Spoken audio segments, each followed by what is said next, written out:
Yesterday, the Minister of Public Enterprises, Pravin Gordhan, announced the appointment of an interim board to Denel. It's chaired by former ACSA Chief Executive, Monhla Hlahla. The Minister said the board started work on the 1st of April and that their appointment fulfilled the commitment made by President Cyril Ramaphosa during the State of the Nation to strengthen governance at state-owned entities. The arms manufacturer featured prominently in the state capture report and, like other affected SOEs, is really struggling financially. Acting Director General at the Department of Public Enterprises, Makololo, joins us now from our Pretoria studios to discuss this. Thank you very, very much for joining us on Morning Live. Morning, Leanne, and morning to your viewers. So this is a very significant development for Denel. Denel, of course, in not a good state at all. In fact, the Minister describing that if there are not major decisions taken at this point, Denel could collapse. So this intervention is needed quite urgently. Absolutely, Leanne. As you would recall, since last year, Denel has been facing significant challenges. I think firstly stemming from their inability to execute on their major pipe project. So the order book that they have from both their domestic and export clients in terms of delivering some of the products that they have to offer. But secondly, because of their inability to access markets, because essentially because of the systemic issues that have been raised of corruption at Denel, the lending institutions have taken a certain posture about their inability to assist Denel any further in terms of lending. And that's resulted in the company facing significant liquidity crunch and cash flow constraints. Indeed. Now, absolutely no board members from the previous board have been retained. It's an entirely new board, which of course, please correct me if I'm wrong, they should be ratified and put in place as a permanent board within the next couple of weeks. Is that correct? Yes, there's none of the members from the recently previous board have been retained. However, there are 3 individuals on this new board who've previously been at Denel. The first one as an executive and 2 have previously served on this board. Mr. Zoli Kunene previously chaired the Denel board. It was important that we are able to have some form of institutional memory for Denel, particularly because, you know, during their tenure, the company was in quite a good, sound financial position. And yes, the board is interim, subject to Minister taking it to Cabinet for rectification. Okay. In terms of... we couldn't await the finality of Cabinet. Sorry? No. Carry on, Leanne. Thank you. That was pretty much what I was waiting for. So he needed to do this urgently, and once Cabinet are ready to approve this, then there will be the permanent board.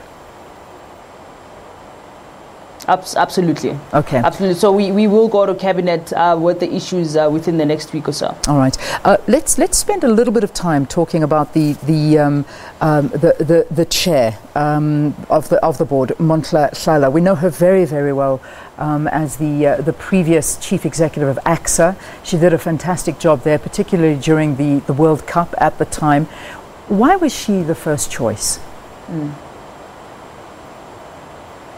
Because I think Montla's got quite a proven track record. She's done very well at ACSA, as you correctly say, and on other boards where she has actually served.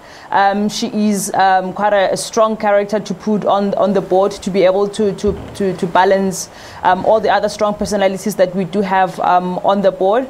And I think it's also a vote of confidence in her and how she has conducted herself as an NED throughout the years. And I think she's more than capable of leading this board and leading this organization into a different type of organization from what they currently are. Yeah, it's a very difficult job that this new board have got, because when you look at the state of Denel, a company that was really a shining light for SOEs at one stage, and then 2016 came and things just went horribly, horribly wrong there. And now it's on the verge of collapse. I believe that the Minister has been meeting with suppliers. There's 350 million rand that is still owed to just 10 suppliers. He's asking them to please be patient, hopefully to pay them within 3 to 6 months.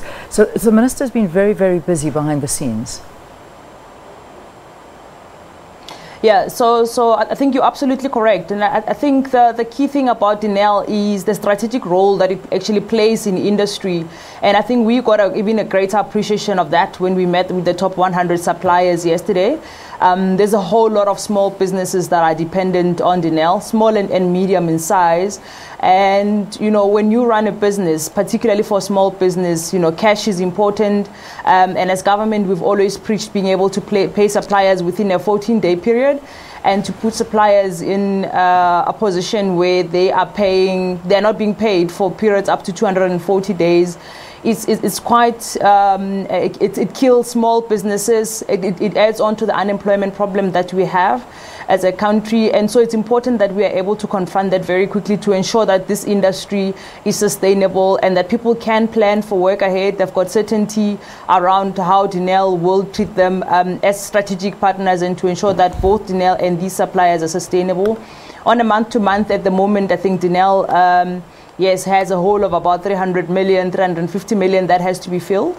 We are hoping that with the changes that we've made yesterday, that, you know, lending institutions can come to the party, so that with the understanding that we are in a transition phase, to give this board an opportunity to put a plan on the table, but in the meantime to be able to give us some breathing space to ensure that the plan, the board can put on the table a turnaround plan in the short term, to ensure that Denel can be on a sound footing within the next 6 months to 12 months. Yeah. In terms of retrenchments of the staff, I know that Minister Gordhan has also been meeting with a lot of the unions. Any plans, seeing that Denel is in such a very dire financial situation, what are the plans there? Any retrenchments in the pipeline?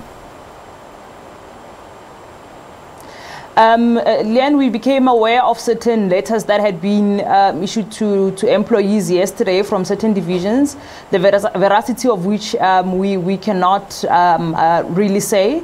If Denel was to go into a process of retrenchment as a shareholder, we consider that a major activity and they would have to consult. However, we think that the dealing with Denel's problem is not about it's more about dealing with the fundamentals, and I know that retrenchment of employees is always an easier lever to pull, but I think primarily we need to focus on dealing with fundamentals, which is to ensure that Denel's order book can be converted into the revenue line, and to ensure that the company has sufficient cash. Yeah. You know, the concern about retrenchments is that it might be a short-term relief. However, in the medium to long term, you are going to lose capacity in terms of skills that you've built over a period of time. And in the markets where Denel operate, competitiveness is everything. And if you're not able to produce cutting-edge technology on an ongoing basis, you will not be able to compete. So it's important that we are able to balance the short-term gains with the long-term sustainability and competitiveness of the entity.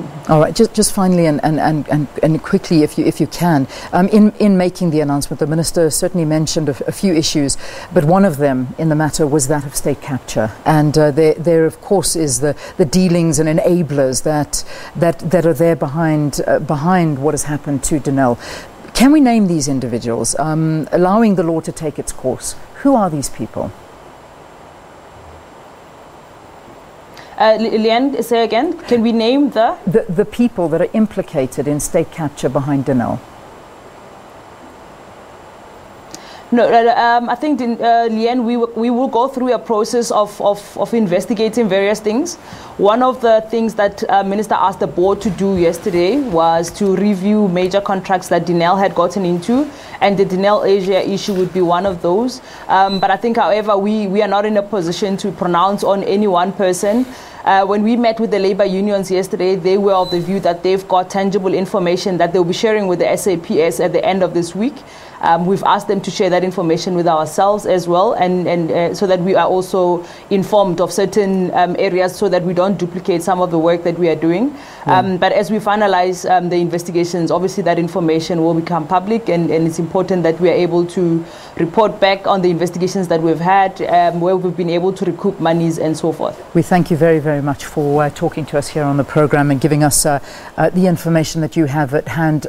Makololo is the Acting Director General within the Department of Public Enterprises, talking to us about yesterday's announcement by Minister Pravin Gordhan on the appointment of an interim board, which hopefully is going to be ratified and made a permanent board at Denel.